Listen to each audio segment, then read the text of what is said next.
Pelo menos 7 pessoas morreram em consequência das chuvas que atingiram 14 municípios em Santa Catarina. Presidente Getúlio foi a cidade mais atingida pelo temporal. Várias pessoas foram levadas pela enxurrada. A estimativa da Defesa Civil é de que 20 pessoas ainda estejam desaparecidas. A gente está vendo aí as imagens dos estragos causados por essa chuva. Presos de regime semiaberto que estão em cadeias superlotadas e pertençam ao grupo de risco da Covid-19 deverão ir para a prisão domiciliar. Essa foi uma determinação do ministro Edson Fachin, do Supremo Tribunal Federal, saiu agora há pouquinho, inclusive, atende a um pedido da Defensoria Pública da União. A medida não vale para presos que praticaram delitos violentos sob grave ameaça. Em sua decisão, Fachin ressaltou que essas medidas não devem, abre aspas, ser enxergadas apenas sob a ótica do direito à saúde do detento em si. Trata-se igualmente de uma questão de saúde pública em geral. Isso porque a contaminação generalizada da doença no ambiente carcerário implica repercussões extramuros. Essa foi a decisão de Edson Fachin, saiu agora há pouquinho. O Brasil bateu recorde de casos da Covid-19. Em apenas 24 horas, foram registrados 70.574 novos infectados. Apenas a Índia e os Estados Unidos alcançaram essa marca. Agora o Brasil tem 7.040.000 infectados. São Paulo confirmou o primeiro caso de reinfecção pelo novo coronavírus. Depois de ser diagnosticada em outubro, uma mulher de 41 anos voltou a testar positivo agora em novembro. De acordo com o Instituto Adolfo Lutjas, que investigou esse caso, a reinfecção foi provocada por uma nova linhagem do novo coronavírus. A Justiça colocou Búzios na bandeira vermelha de risco de Covid-19. Deu um prazo de 72 horas para que os turistas saiam da cidade. A cidade fica ali na região dos Lagos, no Rio de Janeiro. A Justiça Fluminense levou em conta o aumento de casos de Covid no município. Essa decisão proíbe que hotéis, pousadas e imobiliárias recebam novos turistas a partir de hoje. Se a prefeitura descumprir essa determinação, fica sujeita a multa de R$100 mil por dia. O governo francês anunciou hoje que o presidente Emmanuel Macron está com Covid-19. Macron foi submetido ao teste depois de apresentar alguns sintomas leves. Ele vai permanecer isolado nos próximos 7 dias. A primeira-dama, Brigitte Macron, testou negativo. A União Europeia, inclusive, divulgou as datas para a imunização conjunta nos 27 países que compõem o bloco. A presidenta da Comissão Europeia, Ursula von der Leyen, fez o anúncio hoje de manhã pelo Twitter. Ela disse assim, olha, é o momento da Europa. Em 27, 28 e 29 de dezembro, a vacinação terá início em toda a União Europeia. Protegemos nossos cidadãos juntos. Vindo aqui para o Brasil agora, o Congresso aprovou o salário mínimo de R$ 1.088 para 2021. O valor proposto pelo governo Jair Bolsonaro estava na Lei de Diretrizes Orçamentárias espera um minutinho, foi aprovada ontem pela Câmara e pelo Senado. Agora a LDO, como ela é chamada, segue para a sanção presidencial. E uma última notícia, Arthur Lira ganhou o apoio dos republicanos na corrida pela presidência da Câmara dos Deputados. O candidato bolsonarista tem agora 9 partidos ao seu lado. Hoje o PT disse que vai trabalhar por uma candidatura de oposição. No Twitter, a presidenta do partido disse o seguinte, veja só, o PT não comporá bloco para a mesa da Câmara com candidatura apoiada por Bolsonaro. Junto com a oposição, construirá alternativa de bloco em defesa da democracia e uma candidatura que represente e debata um programa e uma agenda para derrotar Bolsonaro e tirar o país da crise. Essa foi a mensagem, então, de Gleisi Hoffmann nas redes sociais, ela que é presidenta do Partido dos Trabalhadores. Vamos conversar um pouquinho sobre essa situação com o Glauco Faria. Ele já está aqui com a gente, o Glauco, que é apresentador do jornal Brasil Atual e é também editor da Rede Brasil Atual. Oi, Glauco, tudo bem com você? Tudo certo, Thalita. A gente sempre fala lá no Jornal Brasil Atual, tudo bem de acordo com o contexto que é possível, né? Porque realmente não está favorecendo. Mas vamos tocar no barco. Eu cito sempre o Fernando Brito, ele fala assim, tudo bem nesse caos que a gente vive, né? Porque, gente do céu, é caótico demais tudo isso. Vamos começar falando sobre essa situação. Vamos começar falando sobre essa situação na Câmara dos Deputados, então. O PT anunciou que vai ali construir com a oposição, então, uma candidatura à presidência da Casa. Há também algumas conversas, parece, com Rodrigo Maia, com o DEM, que também está pensando em apresentar uma candidatura, né? Eu li agora, inclusive, na Carta Capital, que é possível que o PT, inclusive, seja vice-presidente nessa chapa que vai ser encabeçada por alguém do DEM, e está exigindo com isso a apresentação de um dos pedidos de impeachment que já chegaram ali na mesa de Rodrigo Maia. Então, assim, é toda uma costura que é feita nesse momento, né? Pois é sempre um momento bastante delicado, principalmente para os partidos do campo progressista, que estão sempre em minoria, historicamente, na Câmara dos Deputados, porque o cargo da presidência da Câmara é um cargo bastante poderoso, mas também a gente tem ali os cargos da mesa diretora e também das comissões. E às vezes as pessoas, né, podem pensar, poxa, mas que um cargo de comissão ali é coisa de tomar lá da cá? E não é bem isso, né? Porque esses cargos eles são importantes ali, inclusive em termos de pauta, né, do que acontece ali na Câmara.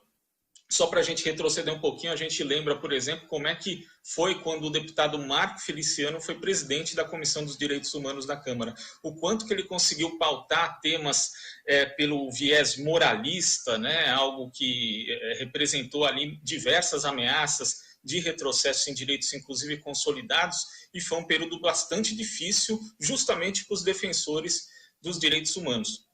Então, isso sempre entra no cálculo ali para definir o apoio a uma ou outra candidatura.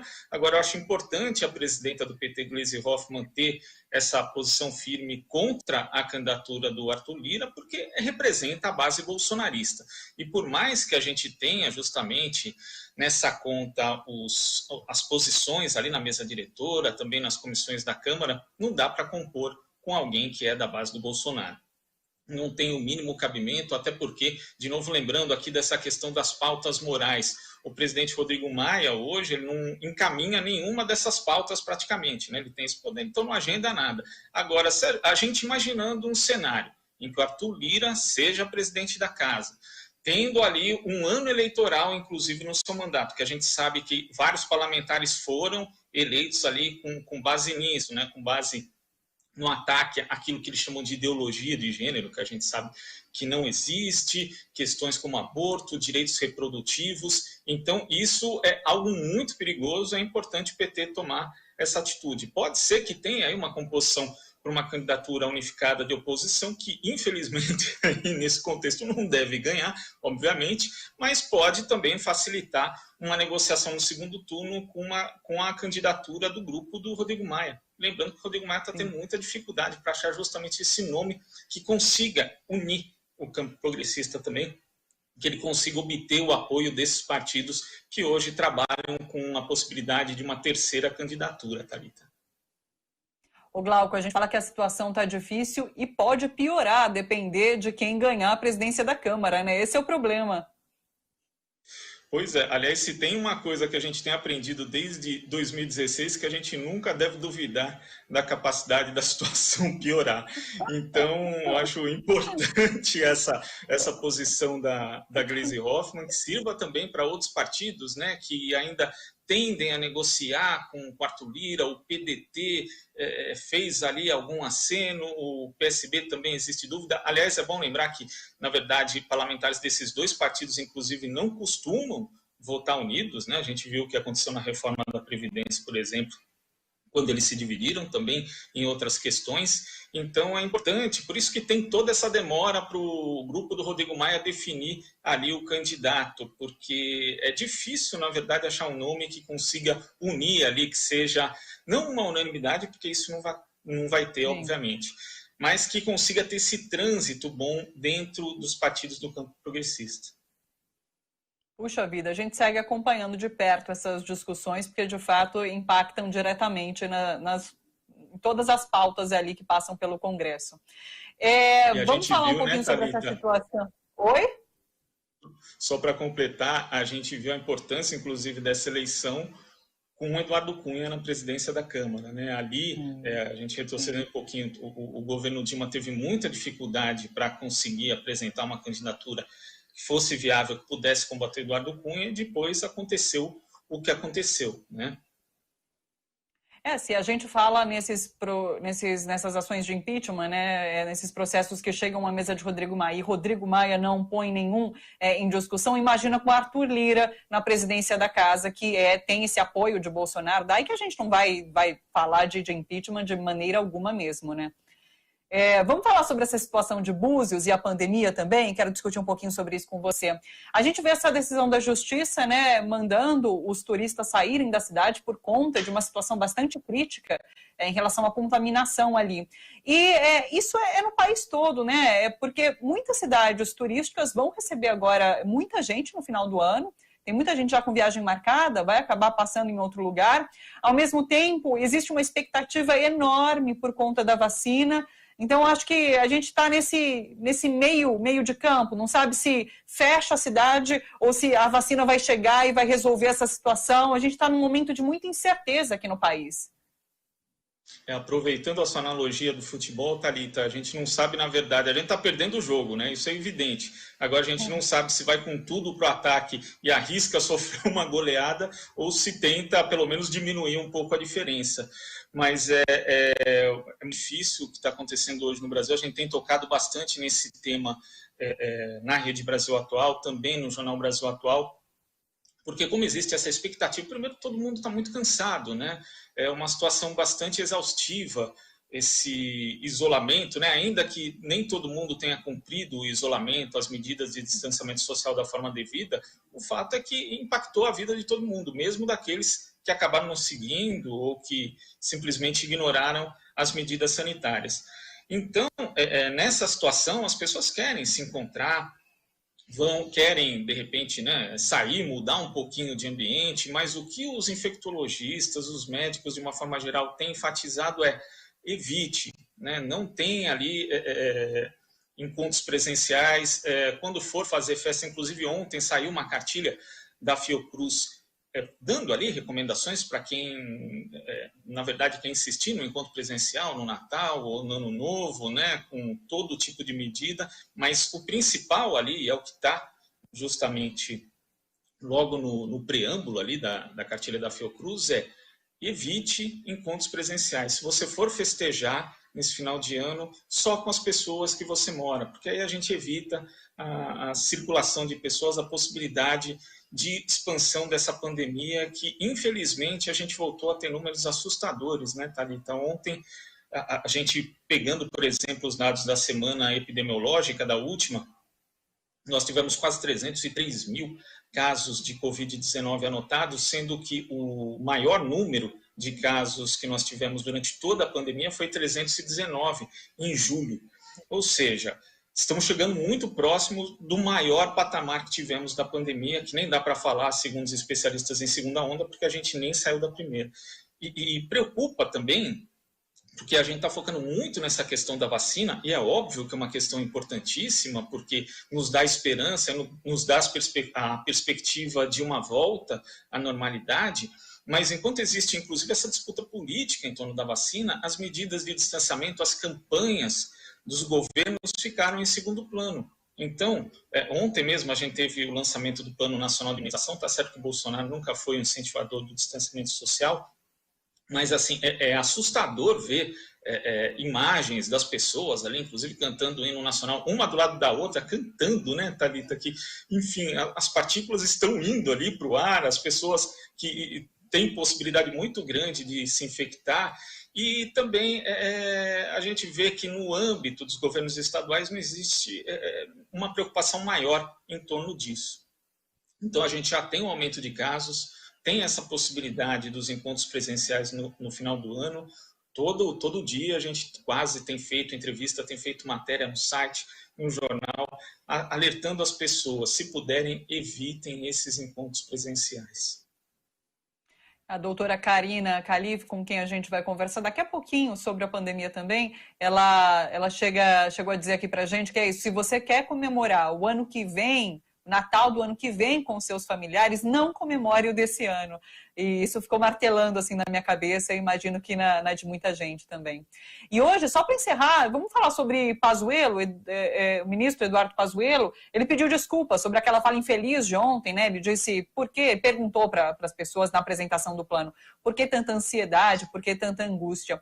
E daí ele pediu desculpas numa audiência lá no Senado e disse que ele se referia à logística da vacina, não à pandemia em si.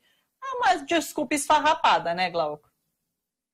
Não, sem dúvida, né? Aliás, a gente sabe aí que a tônica dos integrantes do governo, seguindo o próprio presidente da República, é fazer ironias, darem respostas sarcásticas, fazerem piada, inclusive, com uma tragédia sanitária, que é a pandemia da Covid-19 no Brasil, que infelizmente a gente está rumo aí a 190 mil mortes. Então, de fato, foi uma fala infeliz, mas que é corriqueira, né? Infelizmente, no âmbito ali do governo de Jair Bolsonaro. E o que impressiona também na postura do ministro Pazuello, você falou, Thalita, da questão da logística, e isso, né, que foi a justificativa para dar posse ao ministro, que ainda é general da ativa, inclusive, né?